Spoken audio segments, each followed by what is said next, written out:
जय माता दी। मेरे सभी प्यारे दोस्तों, मैं लक्ष्मी शर्मा बड़ों को चरण स्पर्श, छोटों को प्यार और बराबर वालों को दिल से नमस्कार करती हूँ। आप सभी को शारदीय नवरात्रि की ढेर सारी शुभकामनाएं। माता रानी की कृपा आप पर, आपके परिवार पर सदा बनी रहे। आज मैं आप सभी को सुनाऊंगी श्री दुर्गा सप्तशती पाठ का प्रथम अध्याय। प्रथम अध्याय सुनाने से पहले मैं आप सभी को बताना चाहती हूँ कि प्रथम अध्याय को सुनने से क्या फल मिलता है। प्रथम अध्याय को श्रद्धा पूर्वक श्रवण करने से किसी भी प्रकार की चिंता है, किसी भी प्रकार का मानसिक विकार यानी कि मानसिक कष्ट है, तो दुर्गा सप्तशती के प्रथम अध्याय के पाठ से इन सभी मानसिक विचारों और दुष्ट चिंताओं से मुक्ति मिलती है। इंसान की चेतना जागृत होती है और विचारों को सही दिशा मिलती है। अब आइए श्रवण करिए श्री दुर्गा सप्तशती पाठ की प्रथम अध्याय। अगर हमारी कथा कहानी आपको अच्छी लगे तो दूसरों को अवश्य शेयर करें। प्रेम से बोलिए माँ जगदम्बा की जय हो। मेधा ऋषि का राजा सूरथ और समाधि को देवी की महिमा बताना। महर्षि मार्कंडेय बोले, सूर्य के पुत्र स्वर्णी की उत्पत्ति की कथा विस्तार पूर्वक कहता हूँ, सुनो।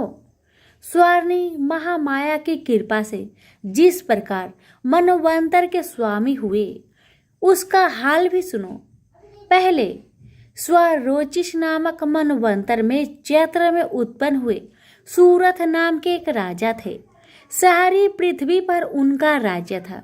वह प्रजा को अपने पुत्र के समान मानते थे, तो भी कोला विध्वंसी नाम के क्षत्रिय उनके शत्रु बन गए। दुष्टों को दंड देने वाले राजा सूरथ की उनके साथ लड़ाई हुई। कोला विध्वंसियों की संख्या में कम होने पर भी राजा सूरथ युद्ध में उनसे हार गए। तब वह अपने नगर में आ गए। केवल अपने देश का राज्य ही उनके पास रह गया और वह उसी देश के राजा होकर राज्य करने लगे। किंतु उनके शत्रुओं ने उन पर वहां भी आक्रमण किया। राजा को बलहीन देखकर उसके दुष्ट मंत्रियों ने राजा की सेना और खजाना अपने अधिकार में कर लिया। राजा सूरथ अपने राज्याधिकार को हार कर शिकार खेलने के बहाने घोड़े पर सवार होकर वहां से एक भयंकर वन की ओर चले गए। उस वन में उन्होंने महर्षि मेधा का आश्रम देखा। वहां महर्षि अपने शिष्यों तथा मुनियों से सुशोभित बैठे हुए थे और वहां कितने ही हिंसक जीव परम शांति भाव से रहते थे। राजा सूरथ ने महर्षि मेधा को प्रणाम किया और महर्षि ने भी उनका उचित सत्कार किया। राजा सूरथ महर्षि के आश्रम में कुछ समय तक ठहरे। अपने नगर की ममता के आकर्षक से राजा अपने मन में सोचने लगे, पूर्व काल में पूर्वजों ने जिस नगर का पालन किया था वह आज मेरे हाथ से निकल गया। मेरे दुष्ट एवं दुरात्मा मंत्री मेरे नगर की अब धर्म से रक्षा कर रहे होंगे या नहीं। मेरा प्रधान हाथी, जो कि सदा मद की वर्षा करने वाला और शूरवीर था, मेरे बीमारियों के बस में होकर न जाने क्या दुख भोग रहा होगा। मेरे आज्ञाकारी नौकर, जो मेरी कृपा से धन और भोजन पाने से सदैव दुखी रहते थे और मेरे पीछे पीछे चलते थे, वह निश्चय ही दुष्ट राजाओं के अनुसरण करते होंगे तथा मेरे दुष्ट एवं दुरात्मा मंत्रियों द्वारा व्यर्थ ही धन को व्यय करने से मेरा सचित किया हुआ मेरा खजाना एवं दिन जरूर खाली हो जाएगा। इस प्रकार ही बहुत सी बातें सोचता हुआ राजा निरंतर दुखी रहने लगा। एक दिन राजा सूरथ ने महर्षि मेधा के आश्रम के निकट एवं वैश्या को देखा। राजा ने उससे पूछा, भाई तुम कौन हो? यहाँ तुम्हारे आने का क्या कारण है और तुम मुझे शोकाग्रस्त अनमने से दिखाई देते हो, इसका क्या कारण है? राजा के यह नम्र वचन सुन वैश्य ने महाराज सूरत को प्रणाम करके कहा, हे राजन, मेरा नाम समाधि है। मैं धनियों के कुल में उत्पन्न एक वैश्या हूँ। मेरे दुष्ट स्त्री पुत्रादिकों ने लोभ से मेरा सब धन छीन लिया है और मुझे घर से निकाल दिया है। मैं इस तरह से दुखी होकर इस वन में चला आया हूँ और यहाँ रहता हुआ इस बात को भी नहीं जानता कि अब घर में इस समय कुशल है या नहीं।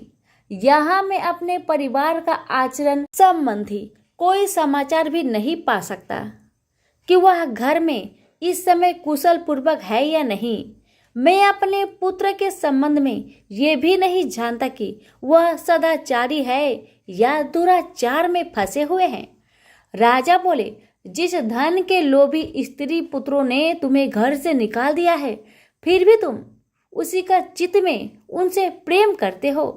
वैश्या ने कहा, मेरे विषय में आपका ऐसा कहना ठीक है, किंतु मेरा चित्त इतना कठोर नहीं है। यद्यपि उन्होंने धन के लोभ में पकड़कर प्रीत स्नेह को त्याग कर मुझे घर से निकाल दिया है, तो भी मेरे मन में उनके लिए कठोरता नहीं आती। महामते, मेरा मन फिर भी उनमें फंस रहा है। इस बात को जानता हुआ भी मैं नहीं जान रहा मेरा चित्त उनके लिए दुखी क्यों है। मैं उनके लिए लंबी लंबी सांसें ले रहा हूँ। उन लोगों में प्रेम नाम मात्र का भी नहीं है। फिर भी ऐसे निस्नेहियों के लिए मेरा हृदय कठोर नहीं होता। महर्षि मार्कंडेय ने कहा, ब्राह्मण। इसके पश्चात महाराज सूरत और वह वैश्या दोनों महर्षि मेधा के समीप गए और लोग न्याय संभाषण करके दोनों ने वार्ता आरंभ की। राजा बोले, भगवान, मैं आपसे एक बात पूछना चाहता हूँ, सो आप कृपा करके मुझे बताएं। मेरा मन मेरे अधीन नहीं है, इससे मैं बहुत दुखी हूँ। राज्य धन आदि की चिंता अभी तक मुझे बनी हुई है और मेरी यह ममता अज्ञानियों की तरफ बढ़ती जा रही है। और यह समाधि नामक वैश्या भी अपने घर से अपमानित होकर आया है। इसके सज्जनों ने भी इसे त्याग दिया है। सज्जनों से त्याग हुआ भी यह उनसे हार्दिक प्रेम रखता है। इस तरह हम दोनों ही दुखी हैं। हे महाभाग, उन लोगों के अवगुणों को देखकर भी हम दोनों के मन में उनके लिए ममता जनित आकर्षक उत्पन्न हो रहा है। हमारे ज्ञान रहते हुए भी ऐसा क्यों है? अज्ञानी मनुष्य की तरह हम दोनों में यह मूर्खता क्यों है? महर्षि मेधा ने कहा, विषय मार्ग का ज्ञान सब जंतुओं को है। सबों के लिए विषय पृथक पृथक होते हैं। कुछ प्राणी दिन में नहीं देखते और कुछ रात को, परंतु कोई जीव ऐसे हैं जो दिन तथा रात दोनों में देख सकते हैं। यह सत्य है कि मनुष्य में ज्ञान प्रधान है, किंतु केवल मनुष्य ही ज्ञानी नहीं होता। पशु पंछी आदि भी ज्ञान रखते हैं। जैसे यह पशु पंछी ज्ञानी है, वैसे ही मनुष्यों का ज्ञान है, और ज्ञान मनुष्यों में है वैसे ही पशु पंछियों में है, तथा अन्य बातें भी दोनों में एक जैसी पाई जाती है।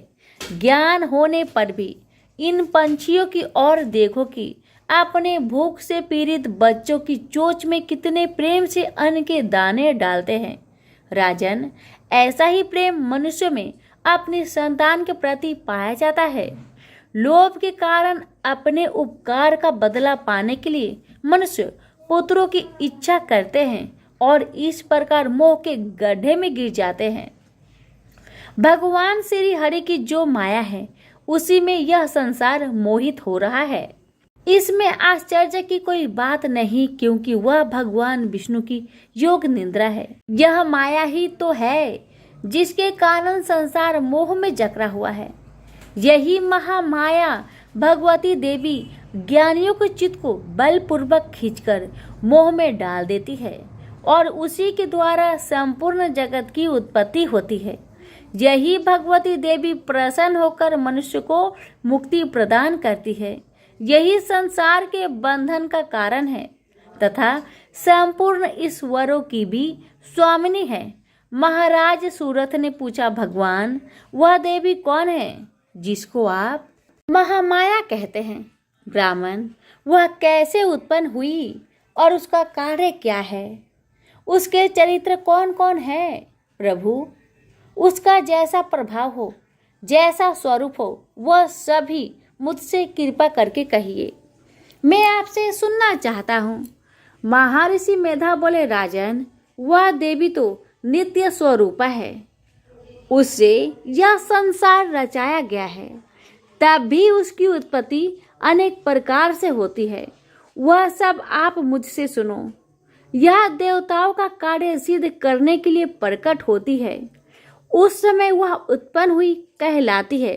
संसार को जलमय करके जब भगवान विष्णु योग निद्रा का आश्रय लेकर से सैया पर सो रहे थे, तब मधु केटप नाम के दो असुर उनके कानों के मैल से प्रकट हो गए। श्री ब्रह्मा जी ने जब उन दोनों को अपनी ओर आते देखा और यह भी देखा कि भगवान विष्णु योग निद्रा का आश्रय लेकर सो रहे हैं, तो वह उस समय श्री भगवान के जगाने के वास्ते उनके नेत्रों में निवास करने वाली योग निद्रा की स्तुति करने लगे।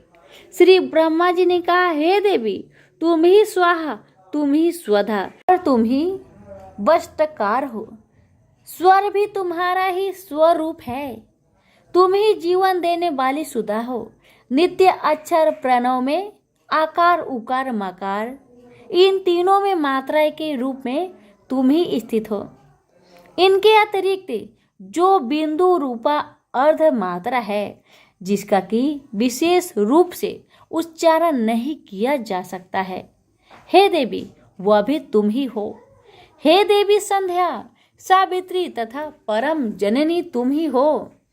तुम इस विश्व को धारण करने वाली हो।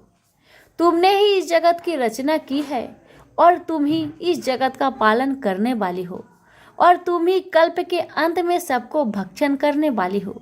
हे देवी, जगत की उत्पत्ति के समय तुम सृष्टि रूपा होती है, पालन काल में स्थित रूपा हो और कल्प के अंत में संहार रूप धारण कर लेती हो।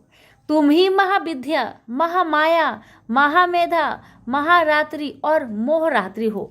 श्री ईश्वरी और बोध स्वरूपा बुद्धि भी तुम ही हो। लज्जा, पुष्टि, तुष्टि, शांति और क्षमा भी तुम ही हो। तुम खंड धारिणी, शूल धारिणी, घोर रूपा तथा गदा, चक्र, शंख और धनुष को धारण करने वाली हो। बाण, भुसुंडी और पडिगी यह भी तुम्हारे ही अस्त्र है। तुम सौम्य और सौम्यंतर हो। यही नहीं बल्कि जितनी भी स्वयं तथा सुंदर वस्तुएं इस संसार में हैं, उनसे सबसे बढ़कर सुंदर तुम हो। पर और अपर सबसे परे रहने वाली सुंदर ही तुम हो।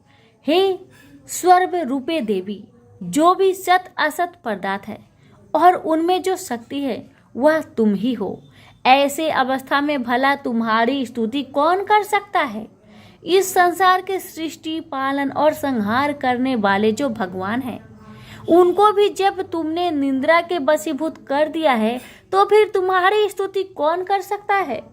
मुझे भगवान विष्णु तथा भगवान शंकर को शरीर धारण कराने वाली तुम ही हो। तुम्हारी स्तुति करने की शक्ति किसमें है?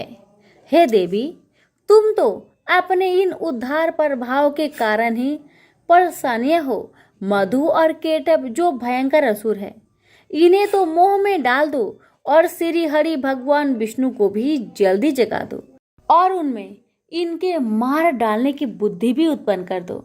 महर्षि मेधा बोले, हे राजन, जब ब्रह्मा जी ने देवी से इस प्रकार स्तुति करके भगवान को जगाने तथा मधु और केटप को मारने के लिए कहा, तो वह भगवान श्री विष्णु जी के सामने खड़ी हो गई।